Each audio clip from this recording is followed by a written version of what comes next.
everyone. Welcome to a new episode, our first episode of the year 2021 of Tribunal of the Grid. Woo! Yes! Where we talk about all things Power Rangers, including the actors that played them. My name is Brandon. I am Lena. I'm Will. And today we are back.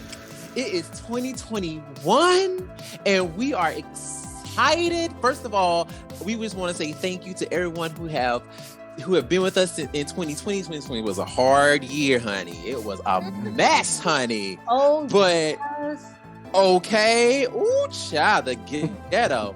White refrigerators and all, honey. But listen. But baby, we are here. We are here. We have made it into 2021.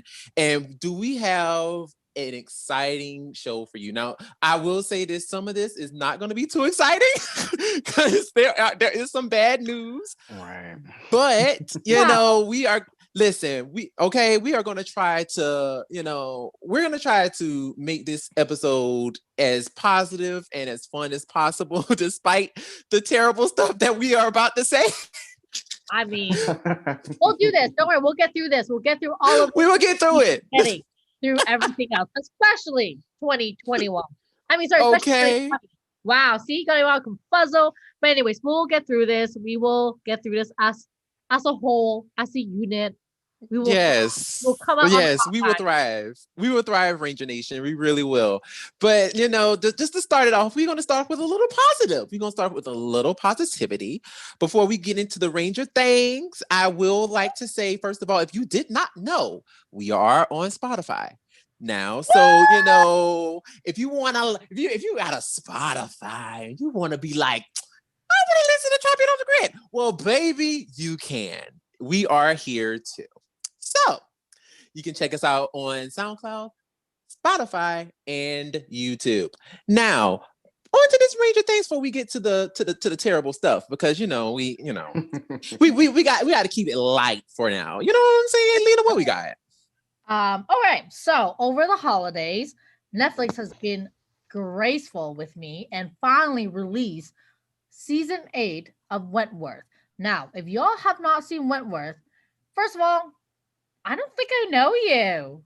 Like, we can't be friends. We have not seen Wentworth.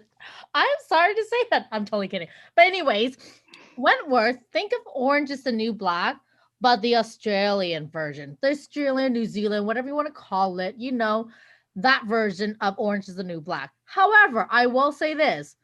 Orange is the New Black did not come out till after Wentworth did.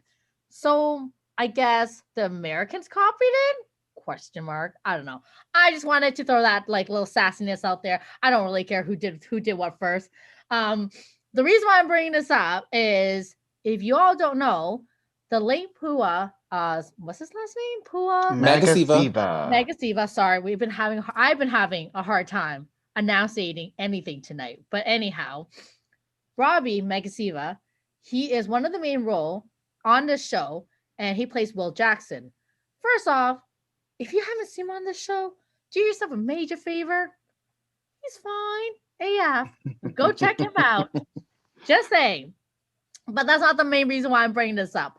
The main reason why I'm bringing this up is because there is a recurring character played by David De La Tour. Mm-hmm. Perfect. I aced it. You did. You got it.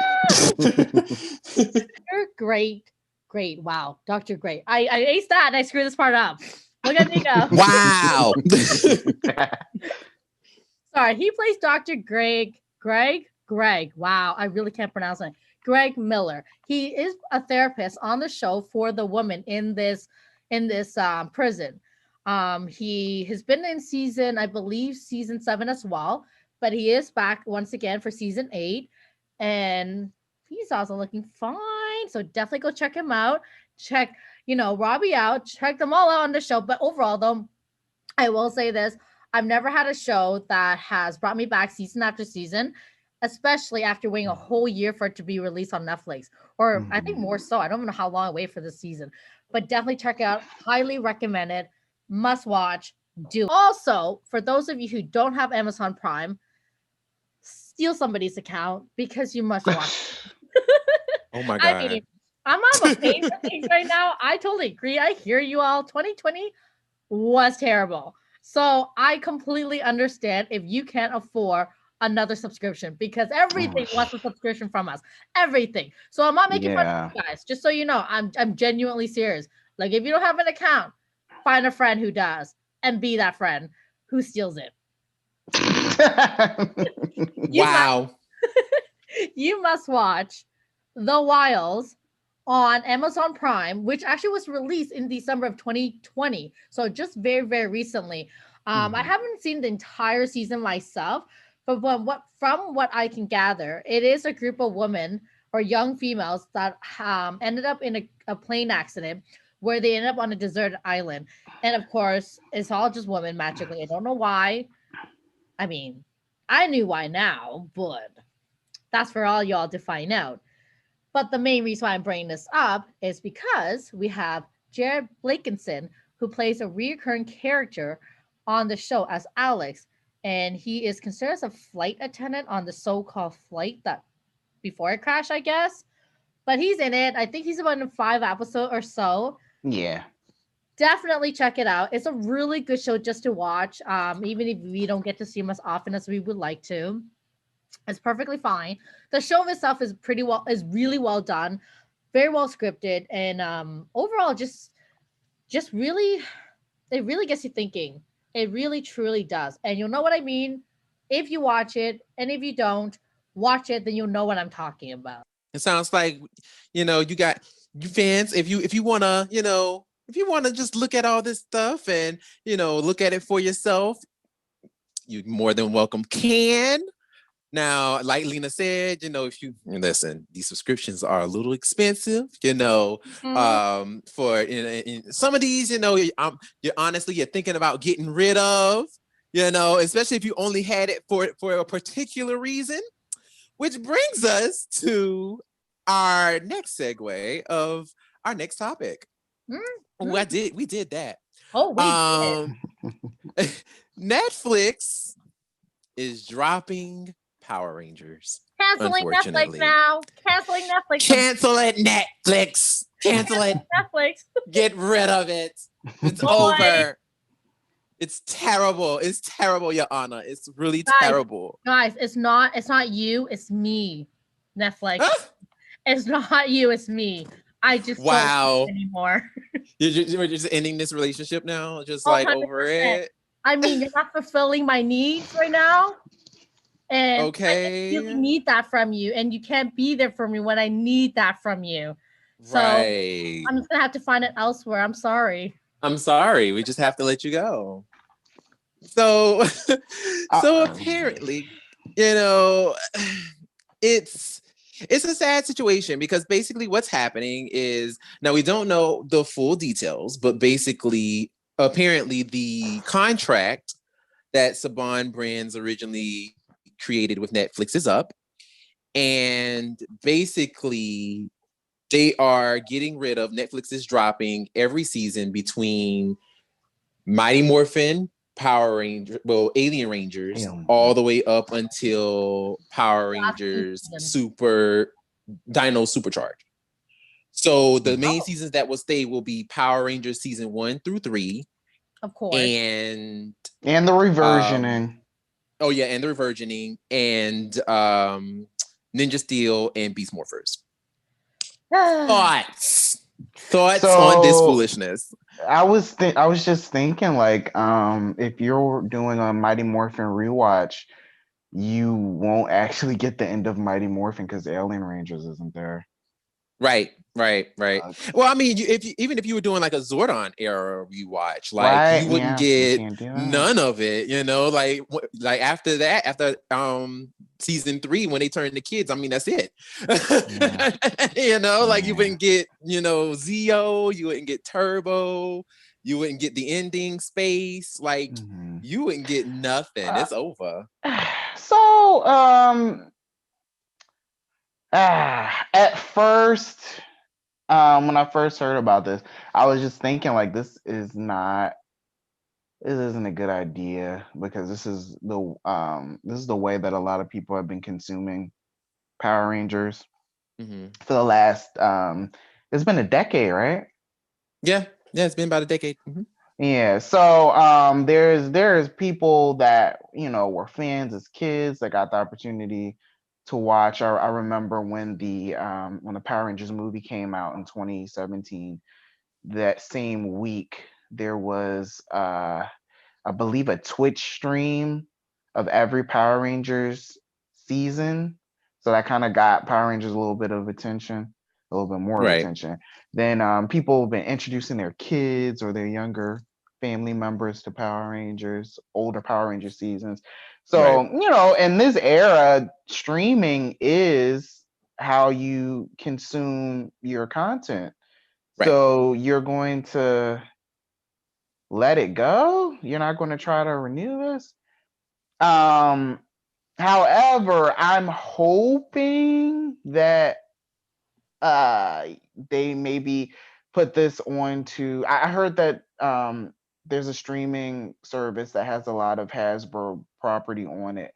I'm hoping that maybe they transfer it to that or they do something to continue Power Rangers in a streaming format because that's how, like I said, that's how people um they get their content and they that's how you keep it alive and keep it going and keep it on people's minds. Right. No, I mean, Lena, you were gonna say something to it? I was actually gonna say something like that, but more of a positive upbeat. Here's a positive way for you guys can keep Power Rangers in your life. DVD players available on Amazon. All the Power Rangers DVD sets are also available on Amazon. I looked it up myself, and they're no more than $15 per a whole DVD set. And then, like, I think a DVD player is under $50 for a DVD player. So that's one way you can like leave that in your life and have Power Rangers in your life, and in some cool ways have like a retro way of keeping it around. I guess nowadays DVDs becoming retro for a lot of the younger generation. That's a cool way of doing it. And also you have the hard copy, and then what's cool is that you can have a whole entire like DVD collection that you can store somewhere, even just for viewing as part of your, like your wall, your decor, your shrine. Not in a Mhm. like creepy way, but that was some of the ways that I looked at it. Because the thing is you don't know where it's gonna go. And Mhm. going back to what I was saying earlier with 2020 being really hard in our pockets, in the sense that like, do we really want to subscribe to another line, like I know, another, right? you know what I mean? Like I know Yeah. like to invest in a DVD player and obviously the DVD set sounds like a lot of money. But in the long run, it's a one-time fee that you're paying, and you'll have that essentially for the rest of your life, give or take. And it doesn't seem like DVD players are going anywhere. Either Blu-ray, as it seems like the 90s, the early 2000s, all that stuff is coming back into play. So they might even upgrade Mhm. those DVD sets. So that's just my thought on it. When Mm. I found out, my initial thought wasn't, oh my God, I can no longer watch it. My initial thought is, oh, do DVD players still exist? Can I find it on Mm. Amazon?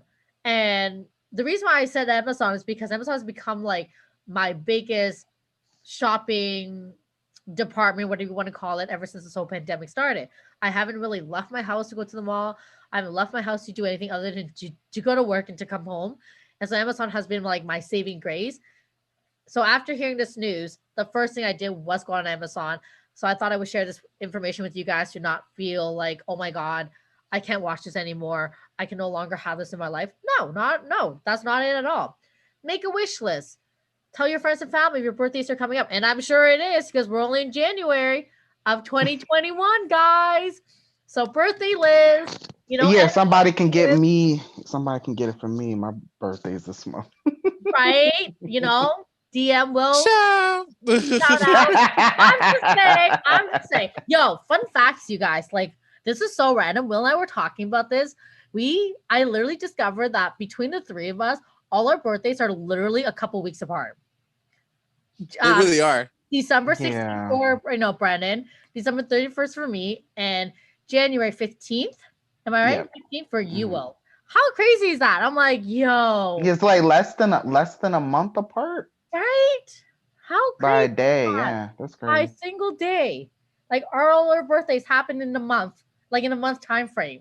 So cool. But yeah, sorry, just a random fun fact for you guys. I did read one of the comments that someone was like, "Who are you guys?" And we're like, "Well, listen to our show." That's a question. Wow. That was a question. I'm not sure if you guys saw that. I did a I'm sure those of you who participate know exactly what I'm talking about. I did a ask us anything you've been dying to know about us, and someone's like, "Who are you guys?" And then can I join your team? And Oh. I didn't know how to respond to that, so I didn't respond to it, unfortunately. But No offense. yeah, so that is my way of bringing positivity back to the news where we can still have it in our lives. Don't be so sad Right. about it. Make a wish list. Start with your favorite seasons. Don't invest in the Mhm. ones you don't care about first. Or if you want to go Mhm. college well, I can't even speak today. If you want to go in order, then obviously start with Mighty Morphin. If not, pick up with your favorite season, with your top five, put on your wish list. Christmas is gonna come up again. What other special? I'm just saying, wish I list, guys. mean, Wish list. If you don't want to invest in that money yourself, that's not a problem. Like I said, I totally understand. 2020 has hit us all really, really hard. So wish list. If not, it's not a bad investment to have your own DVD set and have your own DVD player that will play it for life, and Right. possibly replace it. So yeah, that's that. And again, like who knows, right? Even if it is gonna be on a different streaming platform, how much is it gonna cost? And Yeah. and on top of all of that, a lot of people may or may not know this, but there's a lot of differences between what Americans can offer than what the Canadians do offer. So like whatever can be available for the American side isn't available for the Canadian side. And Mhm. our Canadian listeners will know that, like there's like I think just a random note like the Wonder Woman 1984. It's not out for us right now. It's out for everyone in America, but it's not out for us right now. I can't even see if I want to. mm. So that's just an example of that, like I think it was HBO Max. That's not available to Canadians Mhm. at all. Oh wow, okay. That's something I didn't know that. I didn't know that either. I definitely have heard about like certain things on Netflix not being available for Yes. Canadians that's available here, but I didn't know you didn't have HBO Max at We all. don't, yeah, we don't have HBO Max. When I heard that, Wonder Woman 1984 was going to be on HBO Max along with Mortal Kombat, the 2021 movie and all Mhm. that Mhm. stuff, I was like, how do I subscribe to this? Like, how do I get an account? And when I Googled it, it said, unfortunately, it's not available to Canadians. And I was like, oh, wow. Oh, well, You know that's what? ugly. So you mentioning that I just heard recently that there was like some controversy with the decision to stream some of these films through HBO Max as opposed to the theaters, which physically you can't really go into theaters right now. Which is weird because, Or at like, least you can't have a lot of people in there. But I think most of the American theaters are still open. Our theaters are completely shut down. mhm, They're not even mhm. allowed to open. Yeah. So there I think like it's a financial thing where like the directors are saying like we didn't give you permission to stream our film. So like Wow. how are we going to make our money basically Yeah. with And you then streaming it? So I'm wondering if that's going to like if they're going to take it to court to like try to so stop them from doing it so or to add to that, actually, I did see a few articles on obviously going back to the film. I did see a few articles stating that they are going to eventually stream it in Canada and they wanted to stream it on Amazon Prime. However, they want to do it what they did with Mulan. They want to charge $30 for 2 night rentals mm, or whatever it was. And Ah, yeah, I thought, I'm mm-mm. sorry. That's a Being lot of in the money. theaters doesn't even cost me that much. It costs me that Right? 2 tickets, not one ticket. Right. okay. Two. Like, oh my God! Like for a movie ticket, even in LA, like a movie. Well, I go first of all. I go to the hood or whatever to the movie theaters over there because they be cheap. But even then, like my movie ticket is like what, like $12, and then like my snack, you know, because I'm sorry, I'm one of them types. I got to get my popcorn. I have to, you know, and that's just a part of the movie experience. Even though my popcorn be done before the movie even start, but that's still, you know, it's still a thing. I'm one of those people who I have to do all that, and even then, I do not even spend like over $20. Right. So it's like, how are you charging 30 and I won't even spend 20, and then I still got to buy my own snacks. Thank you. Right. So that's why I'm kind of like, I don't know. So yeah, so to kind of like, you know, like obviously to answer that, that's why I'm saying these are my suggestions. These are like, I feel like in the long term is a great investment if this is something you are going to enjoy in such a long term, and you can't, you know, like take it upon yourself to believe that it's going to be somewhere else, if it's going to be available to you, depending on what area you live in, you know, what parts, you know. So that's why that was my permanent suggestion to you guys. So sorry, that was a super long answer, but yeah. No, I mean, and I'm glad you even said that, because the thing is, it's like, and I've been seeing that a lot too. I've been seeing a lot of even on our comments, like in our comment thread. Oh yeah, a lot of people were just like, "What are we gonna do? Like, you know, this is terrible. They can't do that and all this stuff." It's like, yeah, they can. And the thing is, and that's the sad part, is that, you know, at some point, unless Hasbro was to renew it, Saban isn't in control anymore of Power Rangers. Nope. You know, and that was one of the things that kind of slipped our minds in a sense, where it's like, you know, when Saban handed everything over to Hasbro, at some point, some of the deals that they made were going to end. Like, unless Hasbro renewed them, they were going to end. Yeah. And unfortunately, that was one of the ones that did. And, you know, sorry, but it is what it is. You know what I'm saying?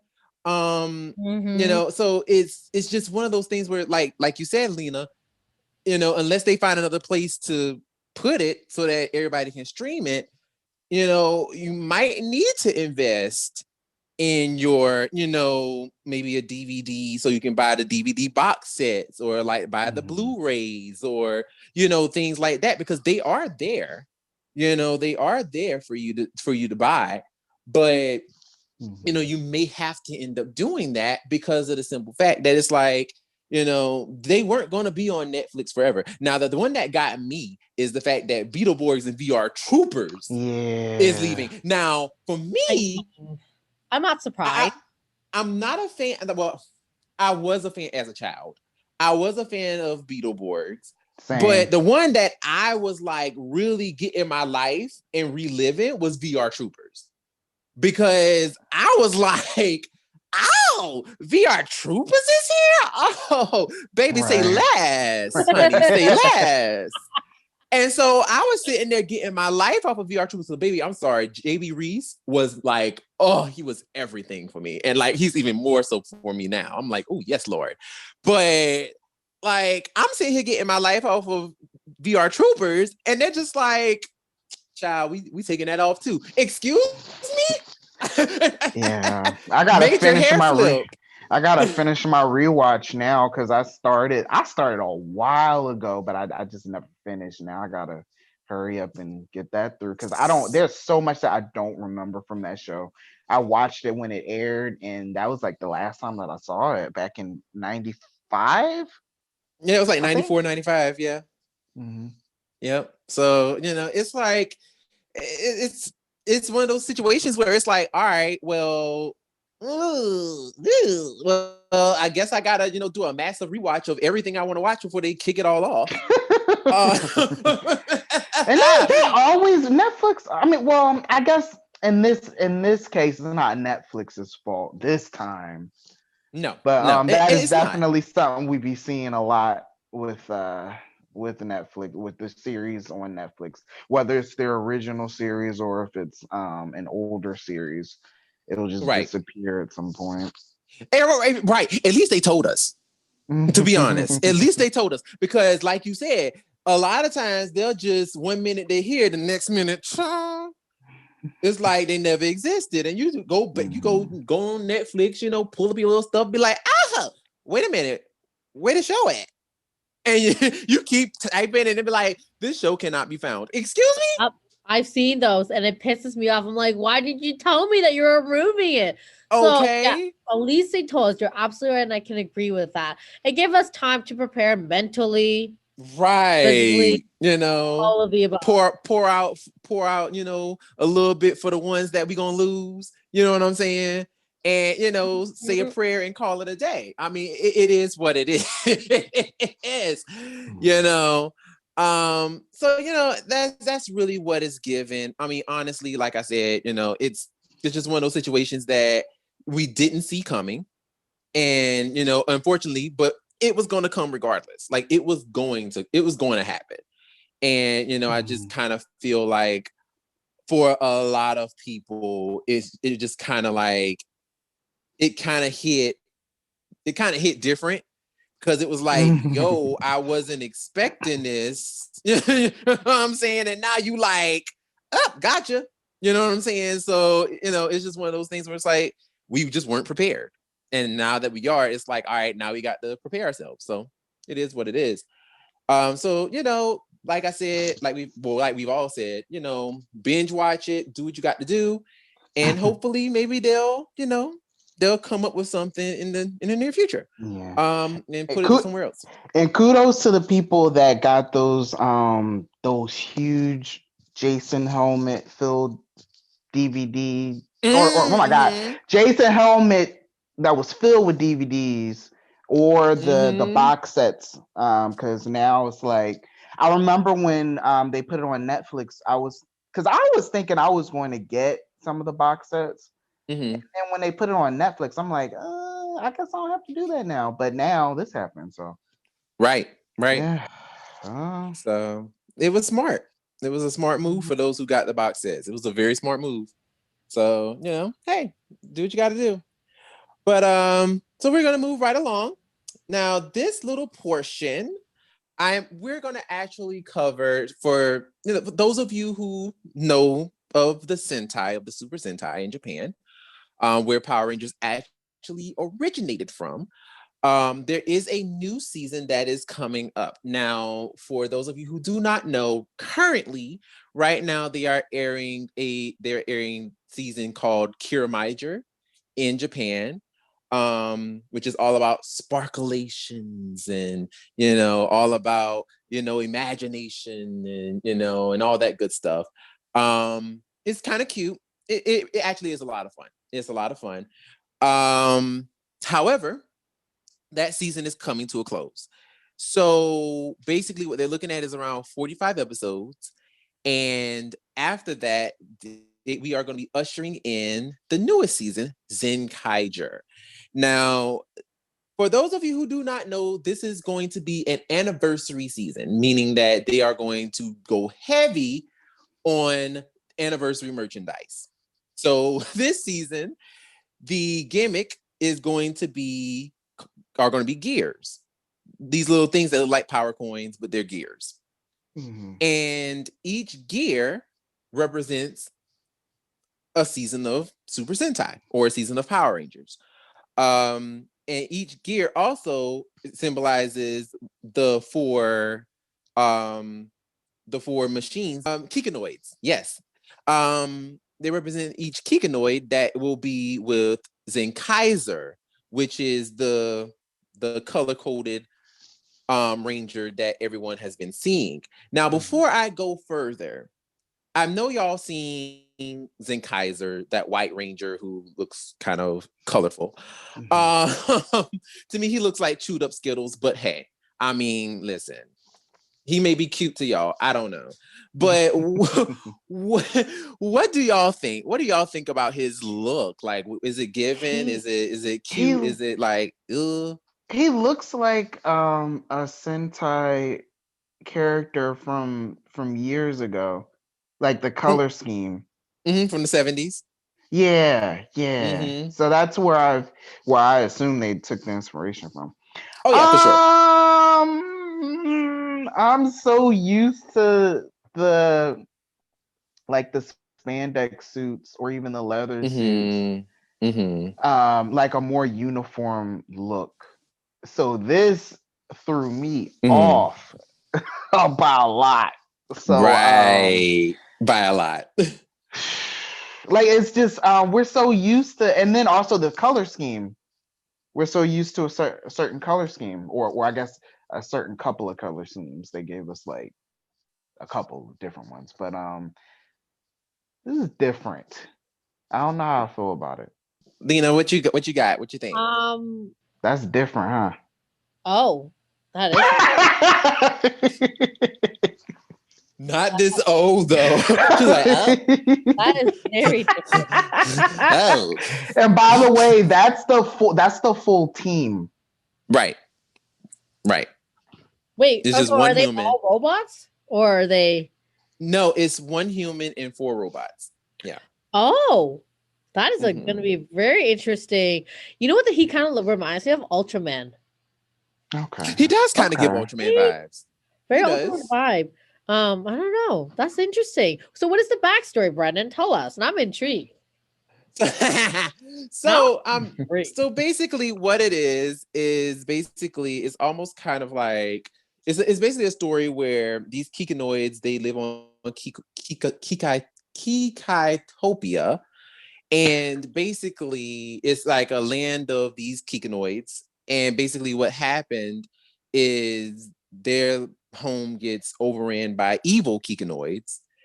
And basically, what they're trying to do is they're trying to destroy all parallel worlds connecting to Super Sentai. So they're basically trying to destroy all the Super Sentai teams in each parallel world. So basically, Lord Draken much. basically. So yeah, they're just trying to destroy all the worlds. So basically, in this season, what they're really actually saying is each world each of these worlds, each of these parallel worlds is where a certain Sentai team comes from.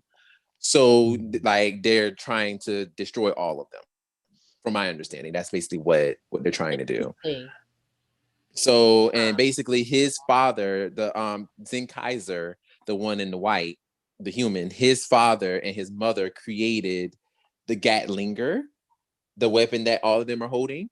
Well, I have to send that to the group because you're not looking at it.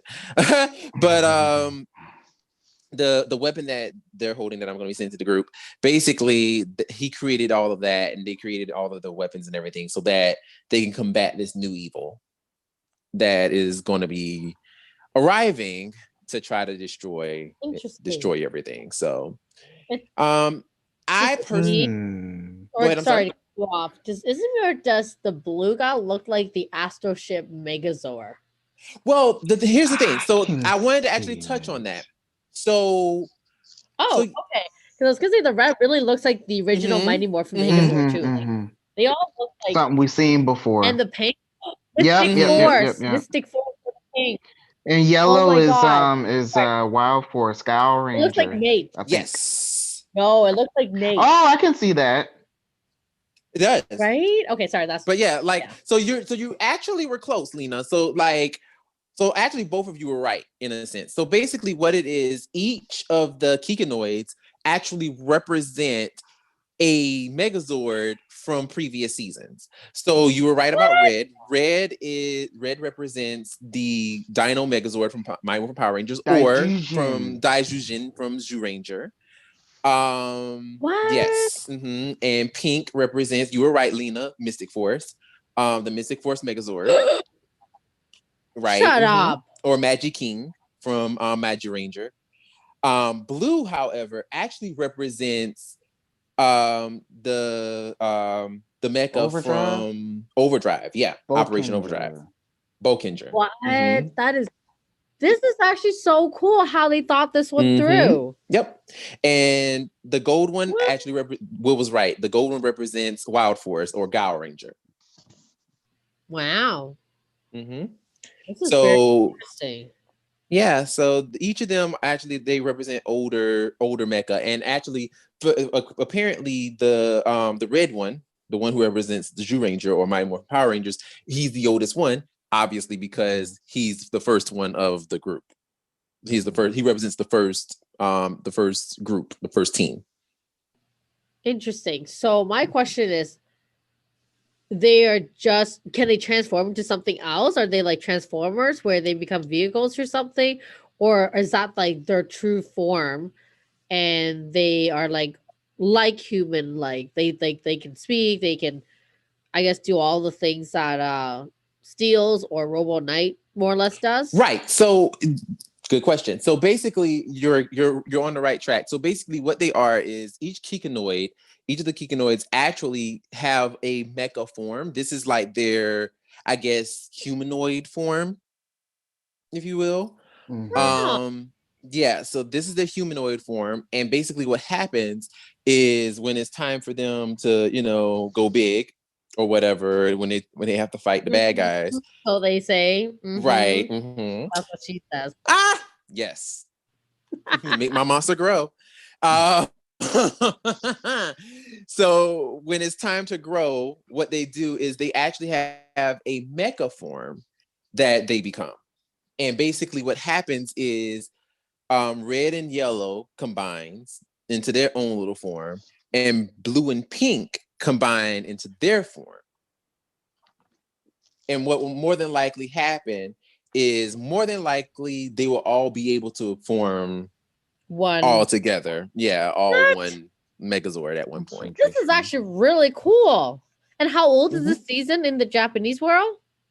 It's coming out in a month. In March? Or in March, yeah. I want to say it's in March, yeah. This is new? Yeah. This is going to be their 45th anniversary. Right. I wonder if that. Hasbro can adapt this one next. That would be cool.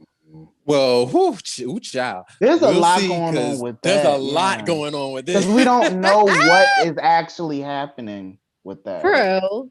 And plus, not only that, but this seems like a property that I don't think that Hasbro would even want to touch. And I say this because unless they're going to try to make them human, make the Kikinoids human beings, I don't necessarily see that happening, only because of the fact that it's like Power Rangers is all about team building and teamwork and all that kind of stuff. And like just the writing alone of Power Rangers just kind of seemed like this is something that they would avoid like really bad. Like they were like shy away from like far.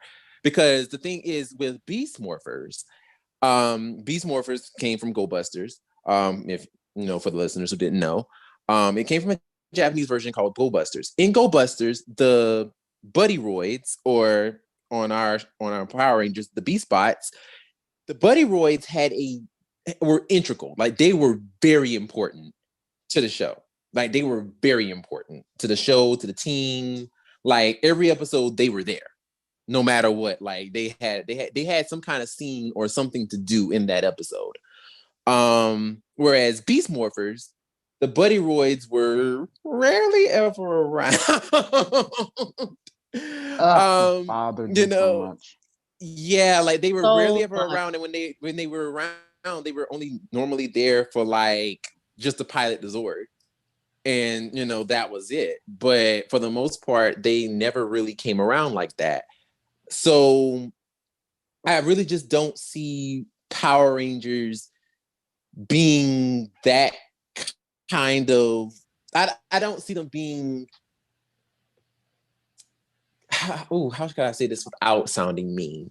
I don't see them actually putting forth that kind of effort into like creating a story like that. You know what I'm saying? Like, and I was trying to be nice about it.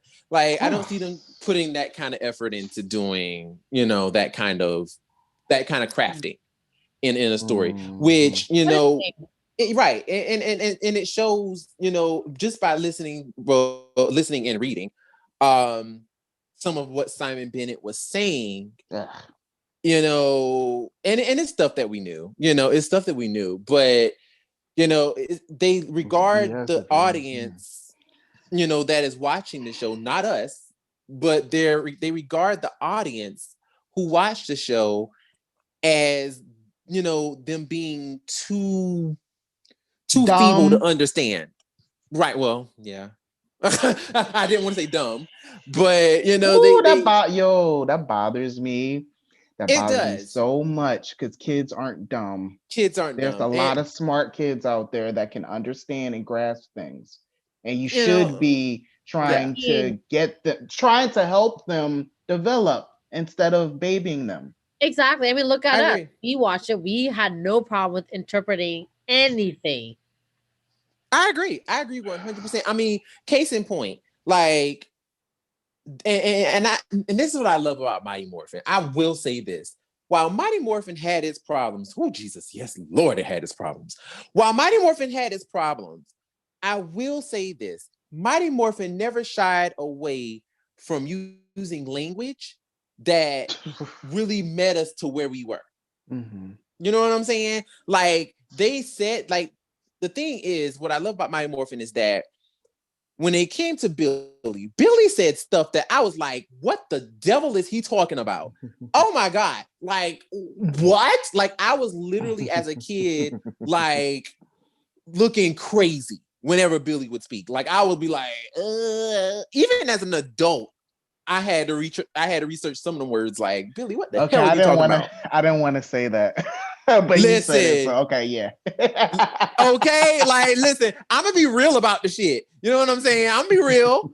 You know, like I even as an adult, 32 years old, I'm sitting here like, what the hell is he talking about? Let me pull up Google and see what he's talking about. But like, but the thing is, Trini, he always had Trini to literally decipher exactly what he meant. So as a child, it's like, oh, well, if she's explaining what he meant, that's what it means. So you're learning as you're watching the show. Mm-hmm. You know what I'm saying? Like you're still learning things. And then the fact that he was like, well, we don't want to put too much visual stuff on there and put too much wordy stuff on the screen because we don't want kids to become confused. My thing is this, and I'm paraphrasing, by the way, because he didn't, you know, because I didn't say exactly what he said, but that's basically on the lines of what he said. Mm-hmm. It goes back to what you were saying, Will, and it's that they don't trust children to be smart. Mm-hmm. And my thing is, even back in the 90s, where we were smart. You know, like we weren't Mensa geniuses, but we were smart. We were smart enough to understand and we're smart enough to use context clues to understand certain things. And it's like they don't trust the audience anymore. They don't trust that little kids will be able to understand certain things. And that is why the show basically talks at kids and talks down to the audience versus actually giving them story and giving them complex story so that they can be like, oh, and using problem solving skills, because that's one thing that Power Rangers really did do back in the day. They forced people to use their skills and use their comprehension skills and have them actually understand things, you know, and that was the beauty about older Power Rangers. And I feel like now, especially when they started really actually telling stories, like getting into like, you know, your Zeo and your Turbo and your In Space, and then going into like the post Zordon era and all of that, especially post Zordon era. Like they were not afraid to give you the drama, honey. They weren't afraid to give you the story. And that's what, and there was still a host of kids who grew up watching Power Rangers around that time. Yeah. You know, hello. Hello. You know, so, you know, it's one of those situations where it's like, I understand you kind of want to bring the fun back. You want to, you know, have the new generation of kids watch it and, you know, all this stuff. But like you said, you know, it's one of those things where it's like, yes, we get it. But at the same time, don't make it seem like the audience is just too dumb to understand, because they're not. All right. And you can have something fun and for kids, but still have integrity, because we see it all the time on other kids shows. Absolutely. So it's like, yeah, that is such a cop out. Such a cop out on just bad writing, bad direction. But also too, I will say this, and not to fault Simon, because and Simon seems so He's sweet. doing what he's told. He's doing what exactly. He's doing what he's told, and it's the people sitting in the big seats that is giving him those orders that are basically being like, this is what we think that the show should be like. This is what we think, and he's just going based off of what they're saying. But overall, it's not up to him. Even though he's the showrunner, it's not up to him. So ultimately, like I said, it's the people sitting in the big seats wearing the expensive suits. Being like, yeah, so this is what we're doing. So yeah, overall, I definitely hope that, especially since Power Rangers have been moved to E1. I'm hoping that at least it does become a little bit better in quality. At least visually. Like the quality is better, because I'm sorry, if I have to see one more cartoony explosion, I am going to pull all my weave out. I cannot. I mean, I have a feeling we're probably going to see it with this upcoming season. Well, I don't think so. I don't know, because I did see that Simon Bennett was like, there are some little new things that they're going to try to do. And I also heard that, I don't know how true this is, but I also heard that they did hire a new special effects guy. Oh, okay. Yeah. So yeah, there is some changes. So Dino Fury might be cute. It might actually be cute. So I'm like, okay, I can live with this. However, like I said, if I see one more cartoony explosion, I don't know. I don't know what I'm gonna do with myself. Like it's just like, come on, like this is getting absolutely ridiculous. Also, too, if you did not know, now back in 2020, I did make a post about this, but you guys now should be seeing it. Basically, the Dino Fury morphers are now at Target. Now, I will say this: I did go to Target today, and they are at Target. However, they are not on the floor. Wow. So if you go to a Target and you be like, hey, do y'all got the Dino Fury morphers? More than likely they will. More than likely they do. But I'm gonna tell you right now, they are not on the floor. So yeah. So that's basically what is given. So, the Target for me, they said that they were like, oh, if you just wait, for like if you wait till next week, then we should be able to you should be able to get it and all that stuff. So that's basically what I'm waiting on. I'm just waiting till next week. And then I'll probably cop that little morpher. Now, mind you, I also do have the Ryu Soldier morpher as well, which is literally the exact same morpher. So I'm just kind of like, should I or should I? I don't know, but we'll see. But yeah, so that's where we're at now. So moving right along, we're gonna go ahead and get into these comics. So I'm pretty sure everybody has read, MMPR. What is it? Not MMPR, Mighty Morphin number 2. Mighty Morphin, yeah. Yeah. Oh gosh, that's so weird. Different now. Breaking this up is like, oof. Mighty Morphin number 2 and Power Rangers number 2. Now they are all out. So if you ain't read them yet, then poo, because they've been out. So ain't no spoiling or nothing. So you can't say, oh, you spoiling. No, they out. So if you ain't read them, that's your fault. So Will, which one do you want to tackle first? You want to tackle Mighty Morphin or you want to tackle Power Rangers? Mighty Morphin. All right, let's do it. So give us the rundown. What's T? All right. So for the first issue of Mighty Morphin, I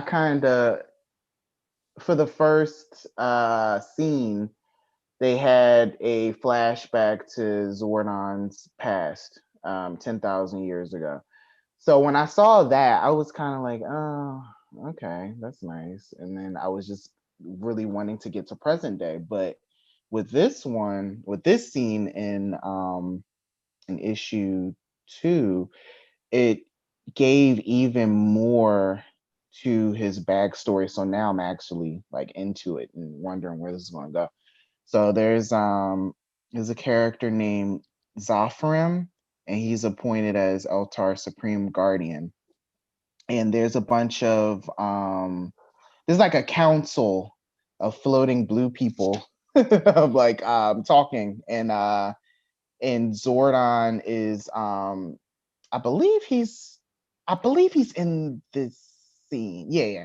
Zafram believes that um Altar should expand their reach and collaborate with other worlds and other galaxies to fight against Dark Spectre. The elders, they're afraid of that. And then Zafram brings up a really good point, and that Dark Spectre basically did that to add to his regime. So he eventually convinces them to go along with it. And then there's a bearded Eltarian that is warning Zafram, beware that we do not become monsters ourselves. So I guess he was thinking like, okay, so Dark Spectre did do that, but maybe us joining with other people, we could become influenced negatively by them. So that obviously they wouldn't say that if that's not like an actual concern. They wouldn't have written that. So I'm interested to see where that's going to go. It's obviously going to set up to what's going on in present day. Then in present day, Zordon is pissed at the Omega Rangers. We have never seen Zordon mad, let alone at the Rangers. So in the first issue, we saw the Omega Rangers, Jason, Zach, and Trini, they defied his orders, and they broke into the command center and broke out Draken to take along with them to figure out what's going on with the Imperials. They were caught by Alpha, of course, and they were trying to, explain to him what was going on, and like they have to take him with them. And then Draken tried to murder Alpha, and the Rangers didn't get a chance to explain what was going on. So like Zordon and some of the Rangers are thinking, oh my God, they not only did they break out Draken, they tried to kill Alpha. So like Zordon's mad, and he actually puts out a warrant for the Omega Rangers to be brought back to Earth, where he's going to strip them of their power. Which, by the way, that is not his jurisdiction. Exactly. He told them in the previous comment, "You are no longer my Rangers." So it's like, okay, so you're abusing power right now. You're abusing power, because if they're no longer your Rangers, then it's just tough. It's just tough titty that your defenses and your alarms are trash, and they came in and kidnapped Draken, and now you sitting here looking dumb. That's not their fault. Like, sorry, right. Right. And then so we're going to I think the youth center or some sort of a gym, and what is it? Tommy's playing basketball with Adam and Rocky, and Tommy is on Zordon's side, which is interesting. This is something that we've seen a bit with Tommy, where it seems like he's just going with what Zordon says instead of really having, I guess, his own opinion, which is interesting. And also too, just to piggyback on that, we kind of see it in the show. Like, we actually see it in the show. We see that, in a sense, Tommy is kind of groomed, in a sense, by Zordon. Like, Zordon kind of like takes a personal interest in Tommy. I don't know if y'all noticed or not, but especially when he became the White Ranger and when he was the Red Ranger in Zeo, like it was always, you know, Tommy, you know, Tommy's gonna do it. You know, call Tommy and the others. King Tommy, God King Tommy. Like, I mean, that's kind of what it was given. So like it would make sense that, you know, he would in the comics, definitely he would have that kind of relationship with Zordon to be like, yeah, I'm totally on Zordon's side. Yeah, and that also reminds me, I never forget this scene in one of the first episodes of Turbo, when Divatox attacks the Rangers at their graduation. And then when Zordon's able to finally get in touch with Tommy, he literally says, Tommy, I'm sorry to bother you. Like, really? Yes, he did, yeah. And then for you saying that he was being groomed, when you look at how he was treated in Forever Red, like what kind of power and status do you have, and does that explain how you became a high school teacher in what, like 5 years? Right. So I don't know. I don't know. I would love some nuance on that, but who knows if we're going to get that.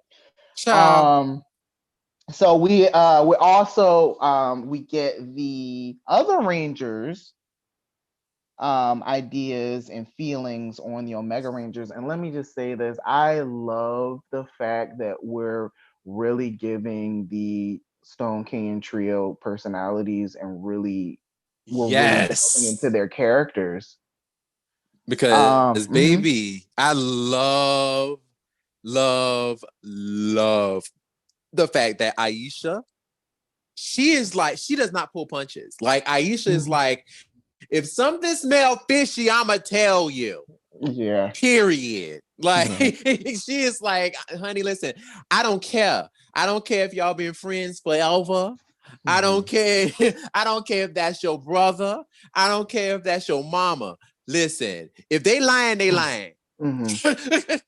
Yeah, I love it. Yeah, it seems like she's trying to like understand where they're coming from, because she has had some time to bond with Trini, and she has worked alongside the other Omega Rangers, so she has some sort of an affinity and respect to them. But at the same time, it's like, damn, why did you do what you did? And she agreed that I forgot to mention, Zordon told the Rangers that if any of them were contacted by the Omega Rangers to tell him immediately.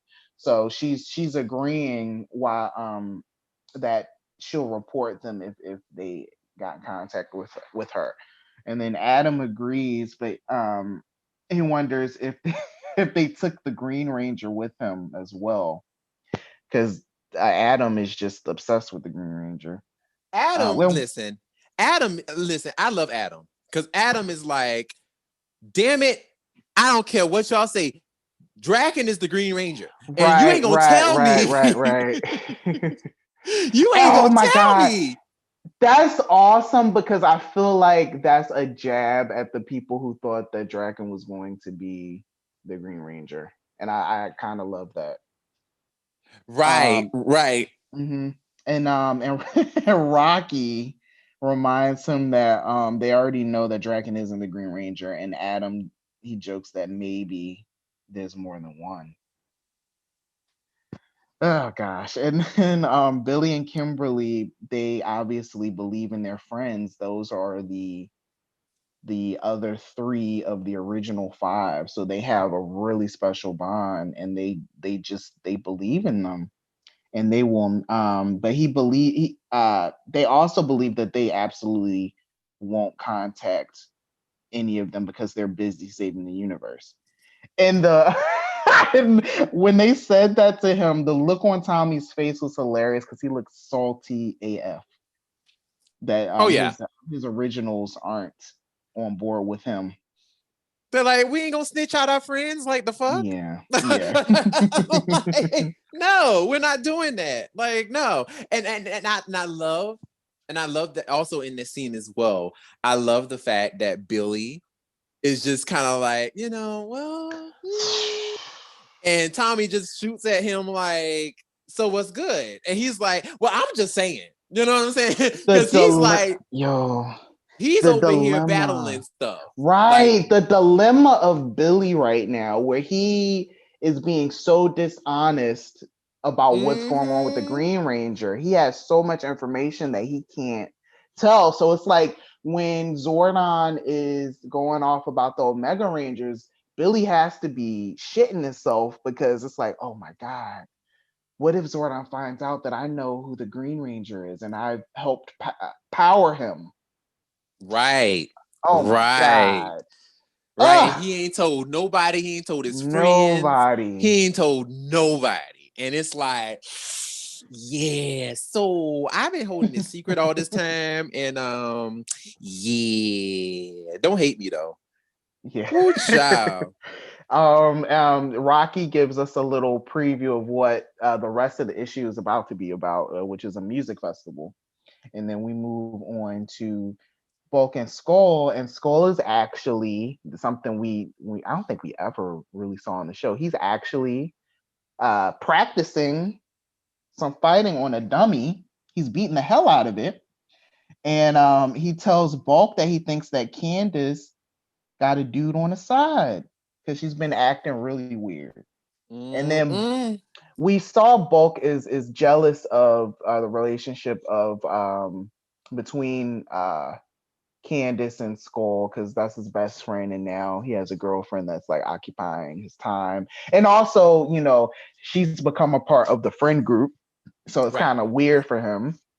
But as soon as Skull tells him this, Bulk gets this serious look on his face, and he's like, no. If she's he reassured her that that Candace loves him, and that if she is doing anything like that, we're going to remind her why she loves you. So he's trying to make things work for his best friend. So I think that shows that Bulk really is Skull's friend, and he cares about his happiness. So that was a nice little moment.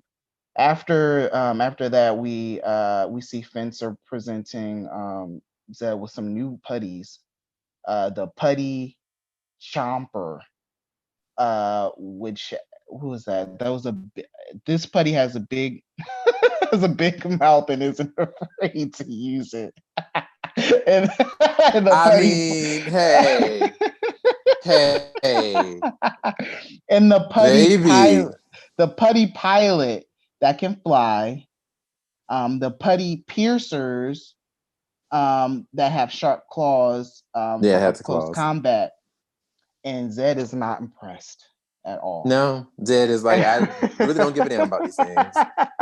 They are lame. I thought they were really cool. I liked them, but Zed is just like, they gonna fail anyway. So yeah, he knows how things go. He was like, I really don't care.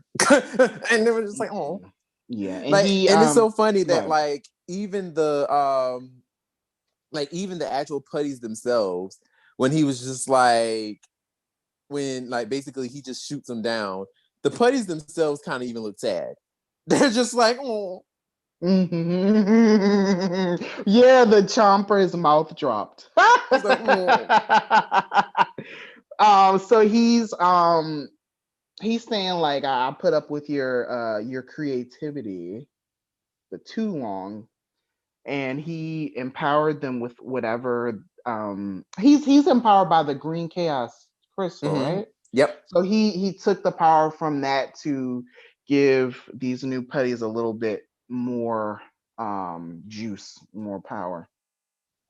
So this is the part where I lost. I didn't take notes on, and that is the music festival. So I'm looking at the comic now, so it'll help me out with this one. So the Rangers, Bulk and Skull, and Candace are at a music festival, and I think Adam says a line. I have to confess, koalas scare me. Don't tell mom. And then Billy is so confused. And he said, I don't, Adam, I don't even talk to your mom. And then Aisha has to tell him that those are band names. Those are some creative band names. Right. I love that Tommy and Kimberly are booed up. That's cute. Right. Like that part was cute. That part was cute. She was like, look, I need you to get off of Jason Zaccatrini's nuts and actually notice that I'm standing in front of you and give me attention. And yeah. And he's just like, all right. Like, I mean, it's just like at this point, you know, you can tell that Tommy is definitely like feeling a little like caught in between, because like he also understands and knows that, okay, these are my friends. You know what I'm saying? But I also have a loyalty to Zordon as the team leader. So it's like you can tell he's definitely conflicted. And it's bothering the living hell out of him. And it's just like, as it should. You know, so it's definitely kind of interesting to see him, you know, reacting to it and just being like, ooh, I don't know what to do about this. Yeah. Then we run into Bulk and Skull, who are waiting for Candace. And Candace, I think that they had already, Skull at least had already seen her, but he can't find her now, and we see her looking really suspicious. And she bumps into Rocky, and she knocks over his drink. She's apologizing to him. Then Bulk and Skull run over and are like, "What are you doing talking to Candace? Get off of her!" And then Candace sees the new putties coming down to interrupt this festival. Everybody is running in the Rangers morph. And we get to see that these new putties are they're formidable. They're actually quite formidable because the Green Ranger comes down to help out and he gets like zapped. Like his damn the putty actually grabs him by the helmet and cracks it and throws him. So they're freaked out by that. But something else crazy that happens is we see Zed and company, they're looking at the battle going on right now. And then we see that he's actually disguised a good chunk of the patrons at the festival as these new putties. So the Rangers are screwed. Right. They are surrounded by nothing but super putties. And it's like, what we going to do? yeah. So that was our cliffhanger. And I'm like wondering how the hell they're going to get through this. All I can think of is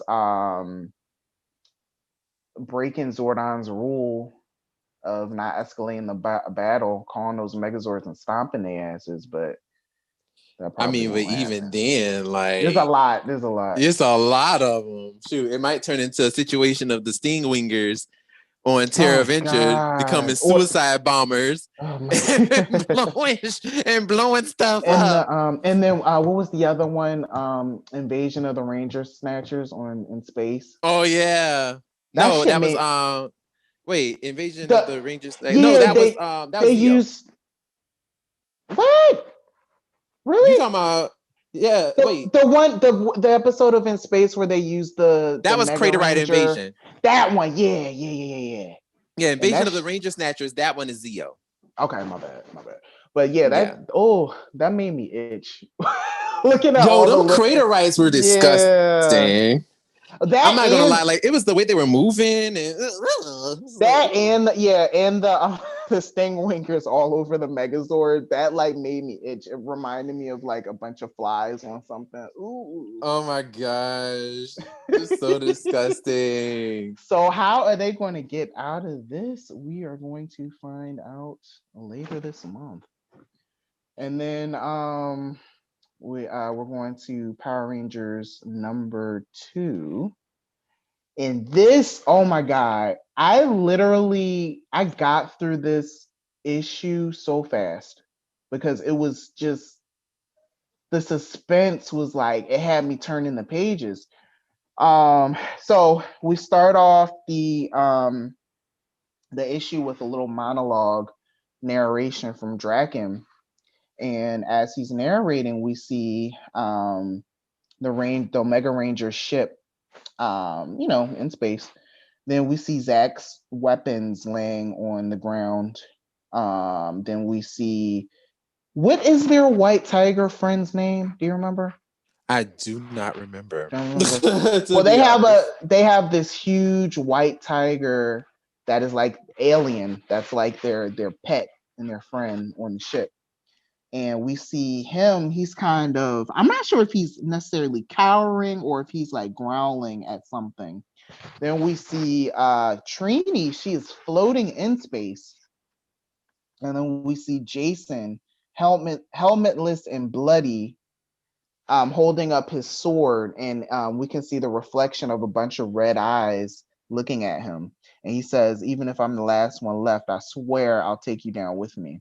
6 hours earlier, we see Jason and G. They're basically having an argument about the Draken situation and having Draken on the ship, because G does not feel like he should be there. Like, why are you trusting him right now?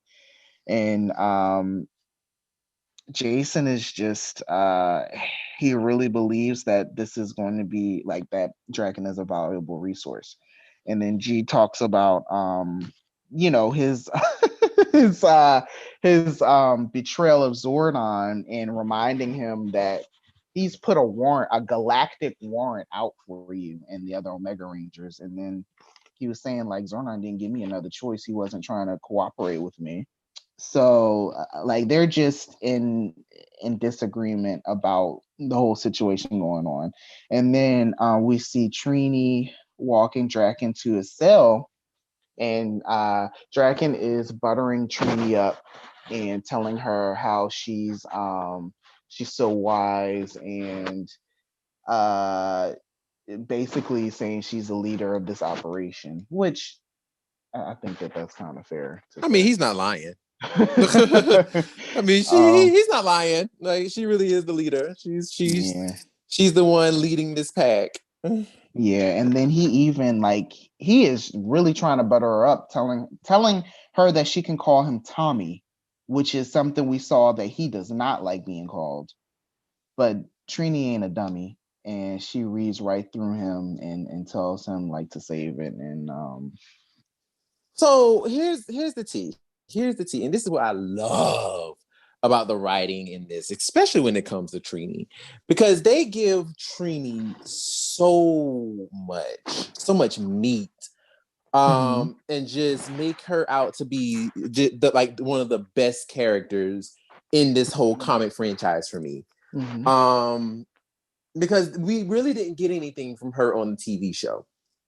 So, comic Trini is she is everything that I could ever want Trini to be.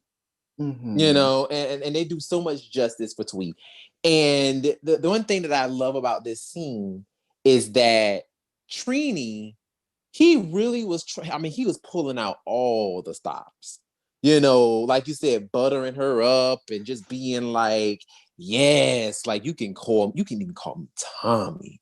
You know what I'm saying? Because like, you the best. You know what I'm saying? Like, you the best. You know that?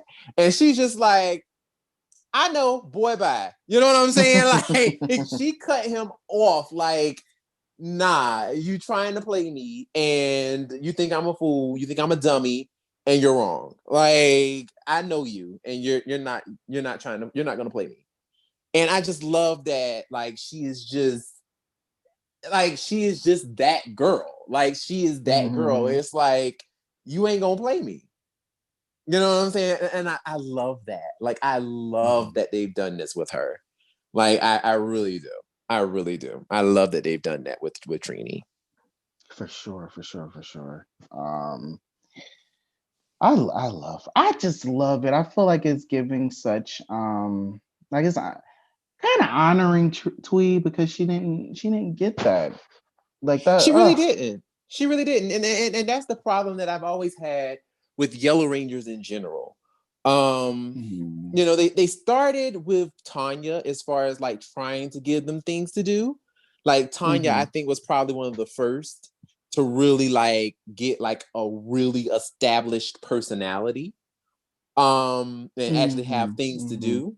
But you know, with the early girls like your Twee and your Karen, and you know, they really were like bottom of the totem pole. Like they were just like, they have their girl, they have their leading lady, Kimberly. And you know, it's like, you know, that's all they got. You know what I'm saying? Like it is what it is.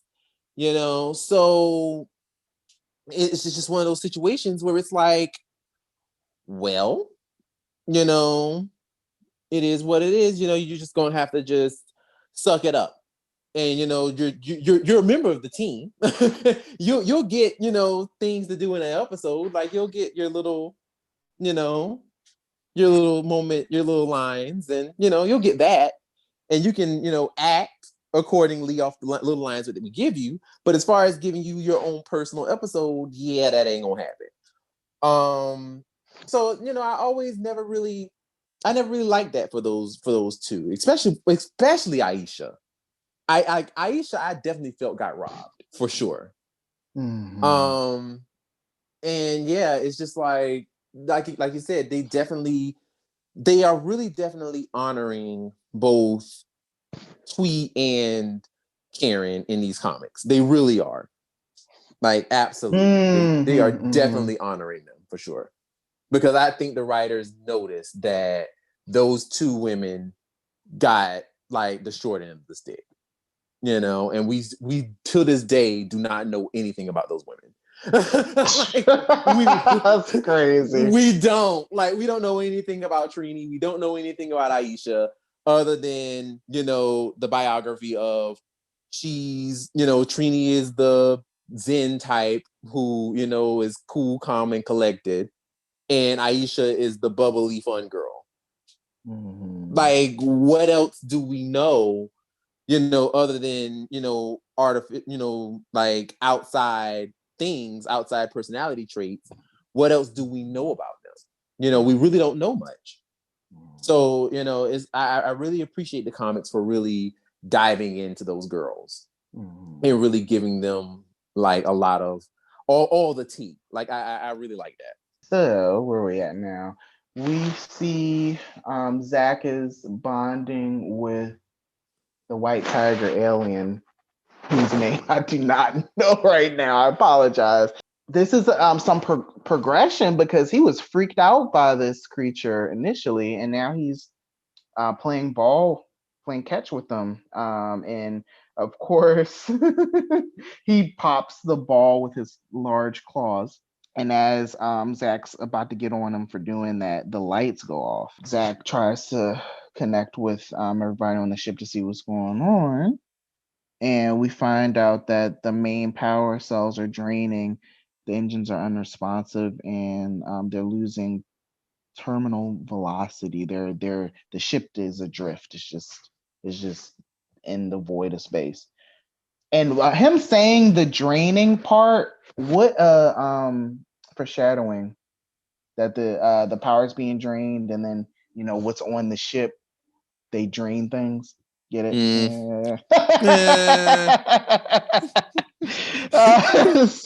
Wow. So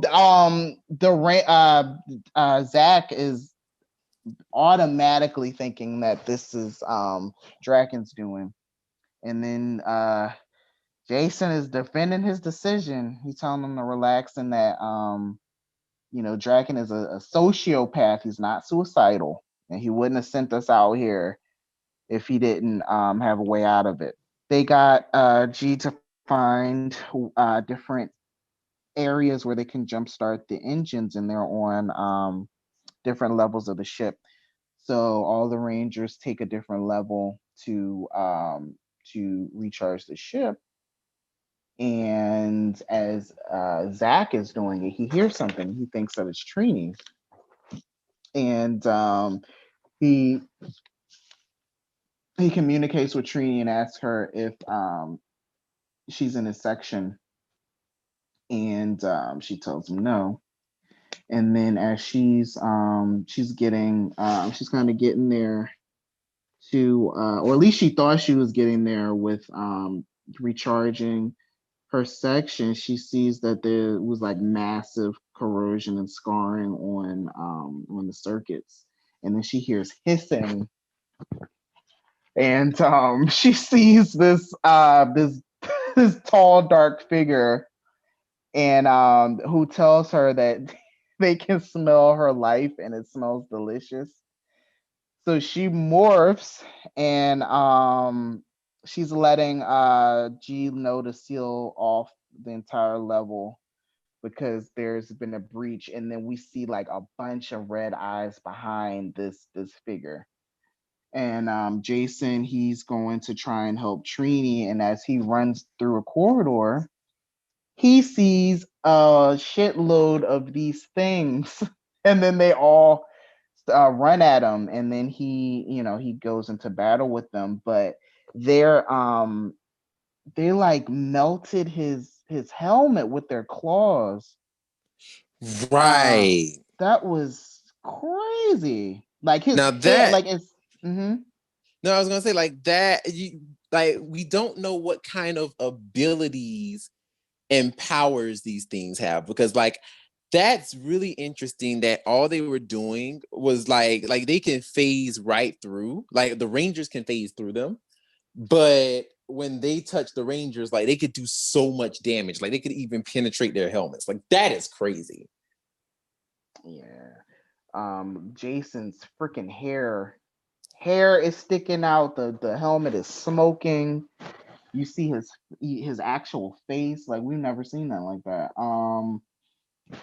So he finds a way through some sort of hatch, and he slides through, getting away from them. And then I think Zach, he found his way inside of where was he? He was like hiding. Yeah, Zach was hiding. Yeah, Zach was like, you nah, can't blame him for that. Okay, like Zach was a whole black person. I don't care what nobody say. They wrote Zach right. They did him right, because first of all, I'm sorry. I know I felt seen in this scene with Zach. I felt seen. I was like, see, this is what a black person would do. You would not find us trying to fight these things. We'd be hiding. Like, they gonna go somewhere soon. And like, it was so funny when he was just like, Z was trying to contact him, and he's like, yo, I'm trying to hide. Can you shut up? Like, he's like, bruh, like, stop talking. You too loud. And he's just like, and then Z's like, okay, so can you tell me? Like, he's like whispering to him. Like, it's just like, bruh, like, this is hilarious. I love it. Like, I love it. And of course, his hiding space is like discovered because a bunch of claws come and try to break through. So he has to fight, and it's too many of them. And then they do the same thing that they did to Jason to him, and his helmet is being melted off. Then goodness, someday I'm going to know this cat's name. The big cat comes up and roars, and he has like oh my god, I don't know the dinosaur. I'm getting flashbacks of Jurassic Park. That dinosaur that had like the wings around its head. That's what this cat has. And he is just roaring and slashing away at these space vampires. And this is a moment of trust between him and Zach, because he just saved his life. Then we see Trini. She is trying to squat him away with her hammer, and then she gets the idea to throw her, like she used her hammer as a javelin. She threw it against one of the hatches, and it sucked the vampires out of the ship, but it also took her out with it. And they're still attacking her in space. So they can like move, or it looks like they can like actually move around in space. Right. Yeah, and then they make their way to the holding cell with Draken, and this scene was something.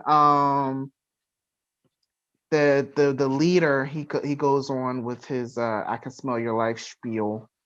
Draken tries to talk his way out of the situation. We find out that this group is called the Horrid, and they are hungry. And then- Not you said it like that though. And they are hungry. Wow. And it like wraps its hand across Draken's face, and I guess that's part of the no. Okay. I was going to say, I guess that's the way they drain the life, but no, it looks like they open their mouth and then they just like suck the life out of them. Like I said, Draken is trying to plead with them, like, I'm on your side. I can help you out. What did he say? He said he's asking them to spare him, and he said that he'll give them planets, galaxies, and universes that are bursting with life. So that actually saves his ass for a moment. The leader tells him to feed them, and which means give them the life that's on the ship other than his. So he drags Draken out of his cell, and this is the last Draken line in space. Yeah, is hilarious. His face is like, oh Lord, no, don't take me, Lord. Please. And the last line of this of the Horde's leader, you will give us those who have hurt my children, which are the Omega Rangers, because they've been fighting for their lives. Their life will give us strength. Then you will give us all you promised. This ship is now our home, and you are our servant. And that was the end of the comic. So the Omega Rangers are also screwed, just like the Mighty Morphin Power Rangers. Right. So right. what the hell? How are they going to get out of this one? This one I am really excited for, because I'm just like, first of all, the Horrid, like whoever these people are, like I love them. Like I absolutely, they're like legit creepy. Them. Like they are like, so ooh. creepy. And this is what I really love about this comic, and this is why I think that I'm gonna like Power Rangers a lot more than Mighty Morphin, is because we're now exploring the universe of Power Rangers now. Like we're actually getting into like all the things, like what could be out there in the universe that, could be existing that the Rangers are not fighting. You know what I'm saying? Like we know that there's evil all over the universe. We know this. And because, every season we get a brand new alien. You know what I'm saying? Like majority of the monsters that they've been fighting have been aliens from, outside the universe and all that stuff. So we know that they're out there, and we know that there are plenty more out there that the Rangers haven't fought yet. So it's very interesting that, the Rangers ain't even got on the ship good yet. They ain't even kidnapped Draken good yet. And already they running into a new villain. You know what I'm saying? So it's like, there's so much going on in the vast reaches of space that they can explore. And I love that. Right. Like, I love that, because the thing is, there's so much going on between that time, from if you think about it, and if they're telling the story from the point of, Mighty Morphin and Zeo, there's a good chunk of time where the Rangers did not talk to the other Rangers. So it could be clear, you can stand to reason that something may have happened where Jason decides he wanted to come back, to, be with the other Rangers. He wanted to come back to Earth, which, there could be in a time that maybe, if they're telling the story of Mighty Morphin or telling the story of the live action, the TV show, there could be something where it's like, finally, the Rangers decide, they want to come back. And then Jason is like, all right, I'll be the Gold Ranger. So, there's a lot of stuff there's a lot of meat. There's a lot that they can play with, because there's a good bit of stuff that could have happened during the time between Mighty Morphin and Zeo that, the Omega Rangers could explore. So I'm really excited. Right. And not only that, there was so much that was going on for future seasons at that time, in which we found out that we're going to get a peek of in a later issue of Power Rangers, and that's going to be we're going to meet a young astronomer that's being trained by her adaptive daddy Ecliptor. Which, by the way, by the way, this comic will actually be written by a sister. Right, that's so cool. A black woman is actually going to write that story. That is freaking awesome. I love that. It is amazing, and I'm so excited for this because, listen, like as we know, Power Rangers have been majority like produced and written by less melanated folks, like white people, i.e. right, so it's very interesting that, granted, it had to be almost 30 years before we finally got a black person writing, but damn, you got to accept the wins when you can. Right. And it's so great to finally see, because I know there has been, apparently there has been, people of color writing for the show at some point, but we never actually have ever heard of first of all, a black writer writing for the movie. We got that, and now we have a black woman writing for this new standalone comic. So this is amazing, and I really want to say shout outs to Hasbro for doing this, because like that's crazy that we would have that we're actually getting something like that now. You know what I'm saying? Like it's like now we're finally seeing more and more people of color actually interacting with the franchise rather than it just being white people. And it's beautiful to see. Like it's great to see. Now, if we can get that into the actual dressing rooms, and we can actually get some black people into this makeup room, child, and the hair rooms. You know what I'm saying? Hair and makeup, honey. Especially when you have black characters on the show, black women on the show. Because I'm sorry, y'all did my girls wrong, and y'all did, because I'm sorry. And I hate to say it like this because I have to say it. Y'all had Nakia looking like a corpse with this makeup, and you mentioned that before. Casket ready, honey. Y'all had Nakia casket ready, and I'm like, no, like that's not even her shade of makeup. Like y'all had her darker than what she was. Like Nakia wasn't that dark, and they had her darker than what she was, and they was frying her hair. I'm like, what are y'all doing? Like, can y'all get some people who know how to do black people hair? Like, if you're gonna have black characters, can you at least get somebody who know how to do their hair, or at least tell them, okay, you can go to this person to get your hair done, and we'll just touch it up. Something like, I mean, damn, if you don't know how to do black people hair, just say so. Like we'll find people who know how to do our hair. Now, that's one thing about us. Like we will find people who know how to do our hair. But to just be like, and I mean, that's the reason why Karen had to get braids. because it was like y'all was frying her hair to death. Like it's just like, come on now. Like you can't do the same thing to black people hair that you do to whites. Like our hair texture is not the same, like at all. It's not even close. You know, so and I mean you can tell they were really messing up because in New Zealand, because my sister, poor Shelby, Camille, that baby hair always looked fluffy.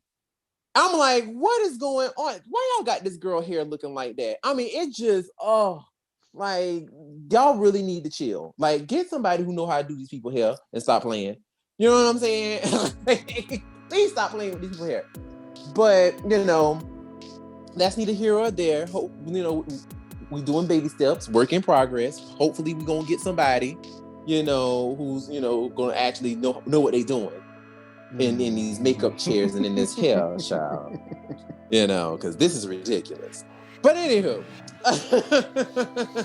that's all we got for this episode. We thank you for listening. We are back once again, and we are ready to take over 2021. You know, we are excited. So keep on listening, keep on supporting. And once again, my name is Brandon. I am Lena. I'm Will. And we will see you next time. Bye. Bye. Bye-bye.